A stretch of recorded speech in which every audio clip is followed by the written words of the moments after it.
Now, I have two very interesting guests this morning, and I'd like to start off with my first guest, who is a Detroiter, who is an artist, and a person who encourages arts, and well, so much more. Jocelyn Rainey, how are you this morning? I'm fine, thank you. Oh, this is so shy. Yes.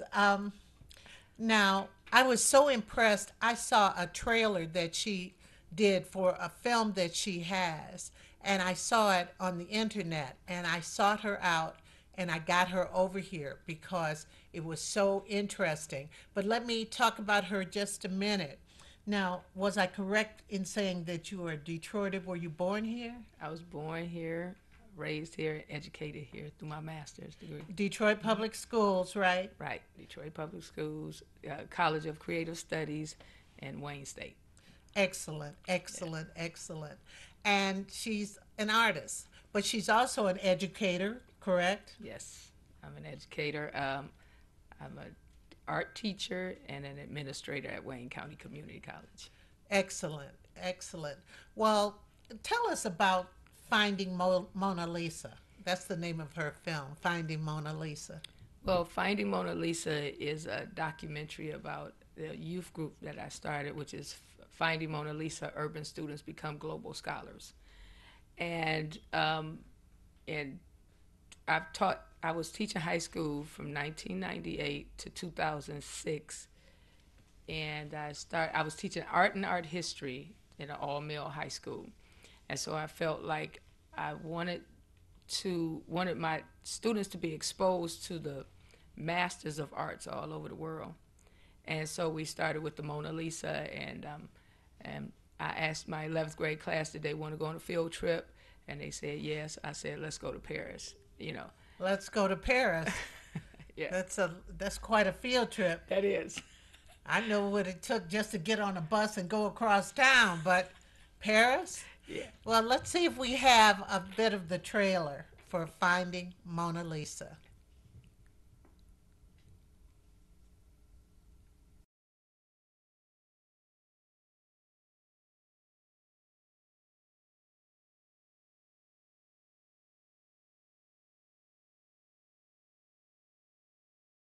I was cutting grass and I started questioning God, like, because I wasn't paralyzed anymore, I wasn't dead, so I must have been left on earth for a reason.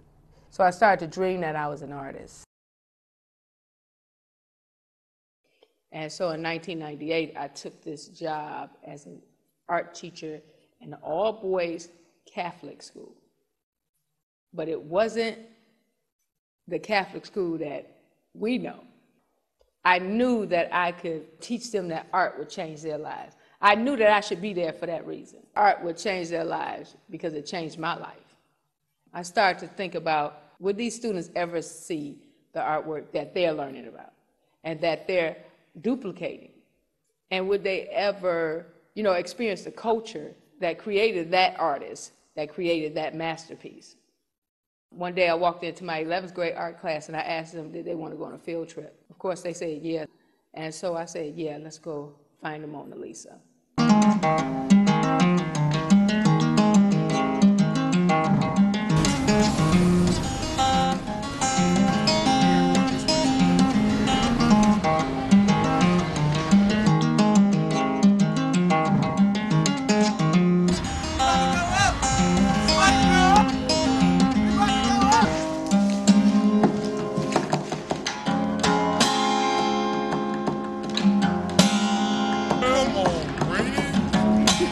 I was trying to get every moment of it because it was something special, something really special. And that's the interpretation I got before we walked in there. Like, I'm going to see a masterpiece.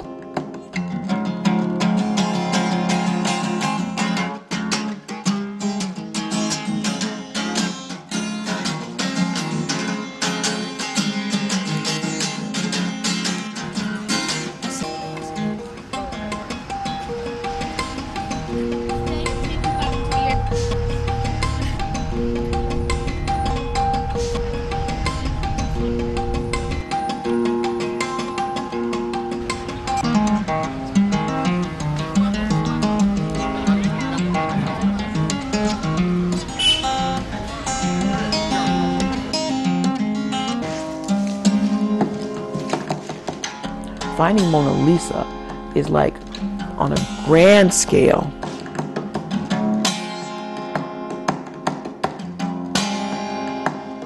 Travel has a great impact because the impossible is possible. When these are things that you hear people talk about, this is something that you see in a book, this is something that you see on television, and now you are there. Not only do we get to like enjoy ourselves, we're out the country and we're these kids from Detroit who understand each other, but we're in a place where our way of life isn't necessarily the norm. If you would have asked anybody else besides you to take them, they wouldn't have took them. Because those kids were considered, oh, you know, you got some misfits, you taking some kids there that, you know, academically you feel like, oh, they're struggling already and behaviorally, they're gonna go over there and do something crazy, but, you know, you took them over there and held it down. So it really wasn't a major issue with them, I mean, opposed to what people thought was gonna happen.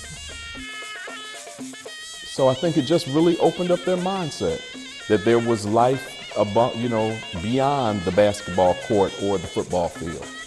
Just didn't even, I don't think they even dreamed of it. Didn't think of the opportunity. They didn't even fathom the opportunity of going abroad. And, you know, and seeing the actual original artists, some of their work in other places.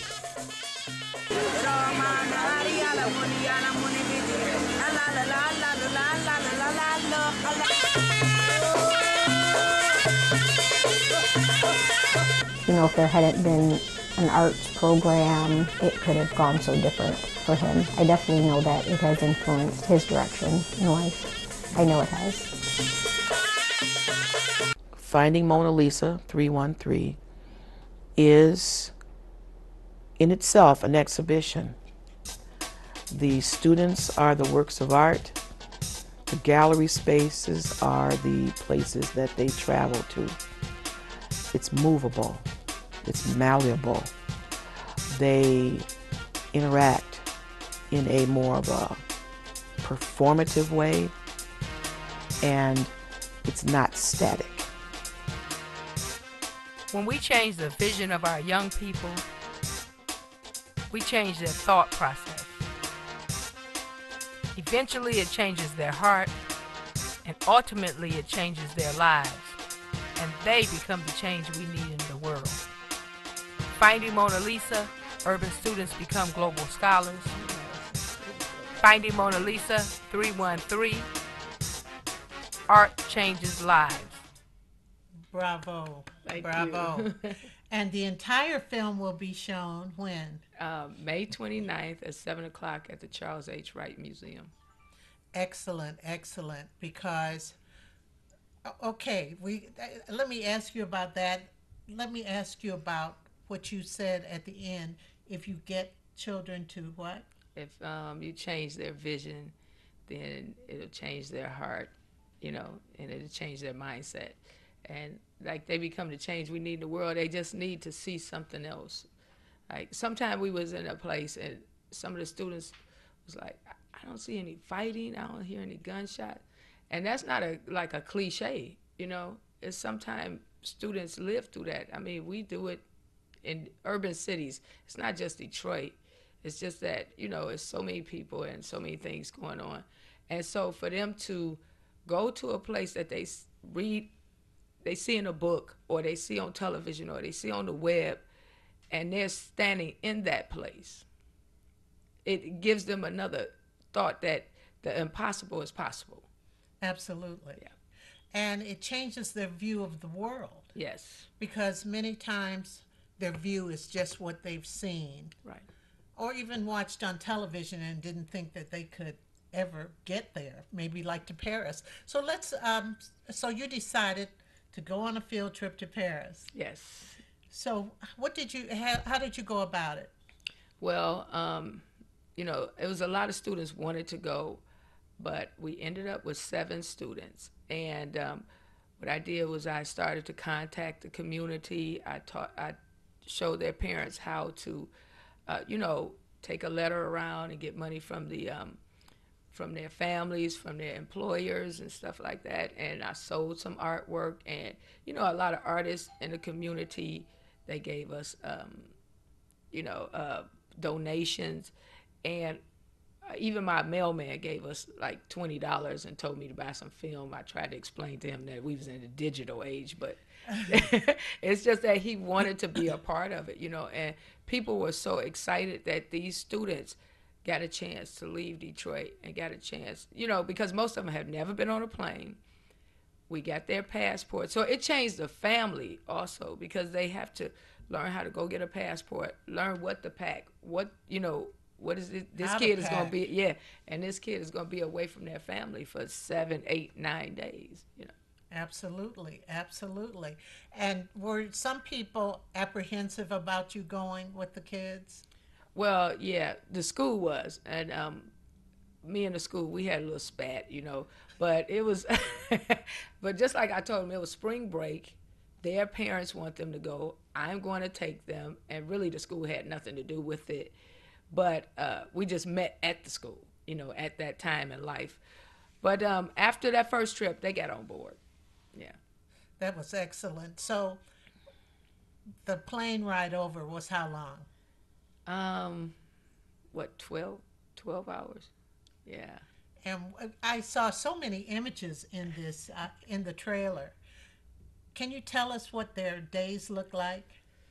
Well, because we always went in a different time zone, we had to, I had to keep them up, and we had to start moving until, the nighttime, and then they could catch up with the time. Always on a tour. When we was in Spain, I always take them to walk around that country. So you did more than Paris. Oh yeah, we went to Paris, we went to France, we went to Barcelona, we went to Japan, Egypt, and Costa Rica. Oh my goodness! Every time a different set of kids, So yeah, and in Spain, we walked around and we found a basketball game, and the students was like, "Please let us play, because it's all boys, And I said, "Yeah, you can play, but this is where you learn that things are global. You're not playing for Detroit, you're playing for the United States. Right. So it's right. the United States against Spain, and if you don't win, I'm gonna leave you right here." And so, fortunately, they won. It was 11-7 USA. Yeah. Oh, that's great. But as big as the world is, you see how small the world is too. Yeah. So they learned how to respect differences and how to celebrate the similarities, because you find similarities in all of us, even if we don't speak the same language. What about food? Yeah, so they tried the food. In Paris, I had these football players, basketball players, and they tried the food. In Paris, portions come really small. And so I ended up having to take them to Pizza Hut and McDonald's. McDonald's is everywhere. They're everywhere. Yes. Everywhere you go. And yes, because Paris, a lot of people are small there. I mean, yeah. They have big people, but their portions are smaller. That was a culture shock for my boys, because at the time they were, it was 2007, they were wearing the baggy clothes, and the people in Paris, their clothes fit. And so, they had some questions about the people in Paris. But then I said, no, Paris is, the fashion is coming back around, right. And now they all wearing fitted clothes. Oh, right. Yeah. I couldn't wait for that to happen. Right. I tell you. I used to tell the girls, to tell the guys that when I was coming up, we like to see the men's pants fit. Right. What am I doing? Well, anyway, we like to see their pants fit, and everything, see how they're built. But the baggy clothes, plus, if your clothes are so baggy, they've found out that the boys have to walk wider leg. Yeah. And more young men are having hip replacement surgery. That's what I was thinking, that they would have hip replacement. Yes. Yeah. So they noticed that too. Yes, they noticed everything. Go on. I'm sorry. And those students, when you take them to a culture, they pick up the language, they pick up the way of life, and it was exciting to watch them. Now, what art entities did you take them to in Paris? Oh, in Paris, the biggest thing was the Louvre. And when we found the Mona Lisa, they didn't believe it was real because it was so small. So I had to convince them that because every time you see the picture of the Mona Lisa, it's huge, right? It's bigger than life. And so I had to convince them that that was the real Mona Lisa, that we didn't fly way to Paris to see the fake Mona Lisa. You know? I know. So what were some of the things that they learned too? When I think about it, I think they learned to stick together too. Oh yeah, they learned to stick together. They were kind of like little ducks in a row. Like if I was going somewhere, they'd be right behind me. And this is some of the, deemed some of the toughest kids in Detroit. Like they wouldn't go outside their, comfort zone. I mean, they wouldn't leave me. We all understood that we were one, and that's all we had was each other. And I had also a chaperone. His name was Wyatt Jones III. And so he used to be one of my students, but he went to college and came back and worked at the school. So he was one of the chaperones for me. Wow. So, they take arts out of the schools. What is your opinion about that? Because I have a definite one too. I think that it's sad, that they take the arts out of the school, because I think that when they take arts out of school, they don't want you to be a free thinker and, feel free and create. And I don't understand why they don't want you to create, because we wouldn't have anything if you didn't have artists. Right. We wouldn't have tables, chairs, houses, cars. And artists see the future many times. I think about 1966. Gene Roddenberry, Star Trek came on for one season. Mm-hmm. They had the flip phone. Oh, yeah. And then years later, flip phones. Also, they had the Jetsons. And the Jetsons, they just put something in an oven and they pushed a button and then it was ready. What was that? The microwave. Yes, but Right. This was before all of those Right. things. But artists just tend to see more. They tend to want to think outside the box, right? Yes, they do. And I mean, if you think about all the things that have been invented, that art is very important, because without all you have is art and nature. So without art, I mean, I don't understand why anybody would want to take the arts out of school, but they have done it. Yeah, but In that's a why lot we of have schools. that's why we have you. That's why we have a lot of community activists that fight for the arts. We have to open up our own things. We have to teach our own children. Absolutely. Because when you think about it, well, I started off putting on plays in my garage. Right. Where did you start doing your art? Anywhere I could. Anywhere you could, Yes. whatever was available. Right. Mm-hmm. And how many years have you been teaching? And well, you're an administrator also. Yes. So tell us what you do at Wayne County. Well, I'm an associate dean for instruction, and so I help. Now I help adults get through school, and so it's still the same thing. Helping your community to advance and to live out their dreams, and that's one of the things that I'm most proud of, is that I was able to that God led me in this path to be a help to my community. Absolutely. And art is a help to the community. And what do you have going right now with the young people? Now, you have your documentary. How long is it? The documentary is 50 minutes. And it's going to be at the museum. It's going to be at the Charles H. Wright Museum, May 29th at 7 o'clock. And then May 30th, I'll have an art show at Dale Pryor Gallery Right. on Dale. Cass and Willis. Right. And, we just keep moving, just keep trying to enrich our community. That's it. Where do you see yourself 5 years from now? I don't know. Where would you like to see yourself? Where would I like to see myself? I would like to see myself with probably a community center just for the arts, all of the arts, poetry, dance, music, the fine arts. So I think I might.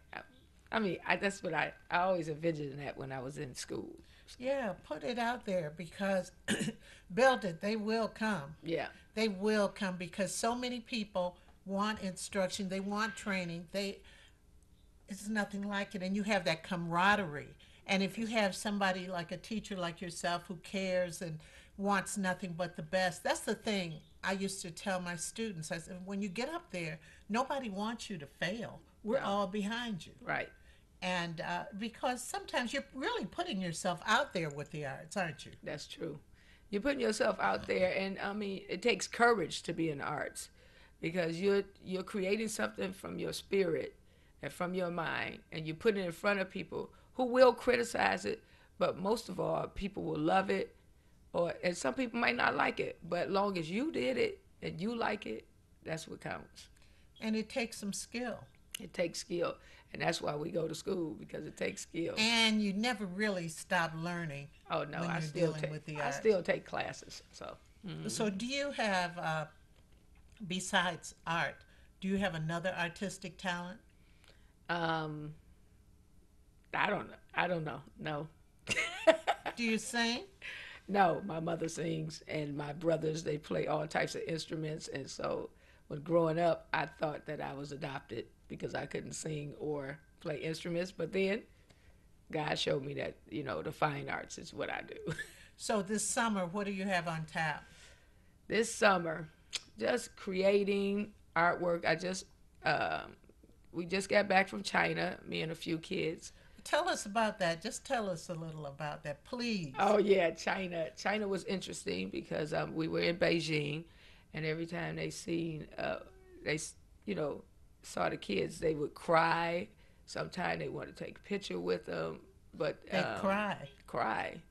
Like, it was a lady. I guess she looked like she was 100 years old, and she was crying. And I asked her daughter, did she want to take a picture, and she said yeah. And the tour guide told us that they just be so excited to see people of color, because they always see people with, white skin and black hair. And so when they see people of color, they just get so excited. I mean, it was young people, like, just crying tears when they seen the kids. And I had to explain it to my students, but it made them feel great. Like, the beauty of the black skin. Yeah. And we talked about that. We talked about how they are, the beauty and the wonder of the world, walking the earth. And so it made them feel great. It would be nice if everyone felt like that. Oh yeah. This would be a different world. It would be. It would be a different world. And it's funny because even in Japan, they're trying to get people to think outside the box, because in fact, some universities are not taking students who haven't had arts classes, because they're finding that they're just too finite, these other people. You start adding on layers once you can think outside of what's right in front of you. That's you know true. what I'm saying? And speaking of Japan, when we was in Japan, the children in Japan can't look you in your eye, because it's kind of a sign of disrespect. So if you catch them and you wave at them, then they can speak to you. So it's these two little girls kept looking at us. When we look at them, they look away. And so finally I caught them, I waved at them, and they said, Obama. Oh, wow, wow. So that was there, Oh. Yeah, so, I mean, it made you feel great, though. It made you really feel great about your president. Well, of course. Yeah. I'll be glad when his term is over, though. I know. Because this has been rough on us. Yes. I know it's been rough on him, but it's been rough on us. I mean, he's blamed for everything. That train derailed. Oh my goodness. And when he say it, we say it. So I know. Yeah. But he's a strong man. He is. But that's part of the lineage Yeah. that he comes from. Well, Jocelyn, Rainey, I am so happy to have met you. Thank you. And it's so great what you've done. Are there ways, do you have a website or ways that people can contact you? Oh, yeah, we have Finding Mona Lisa. Finding Mona Lisa 313. Right, on Twitter and on Facebook. Finding Mona Lisa on Twitter and on Facebook. Finding Mona Lisa 313. 313, I'm sorry. Can't forget the 313. That's because we from Detroit. The D. And we'll be back in just a moment with Raquel Wilson. Thank you for having me.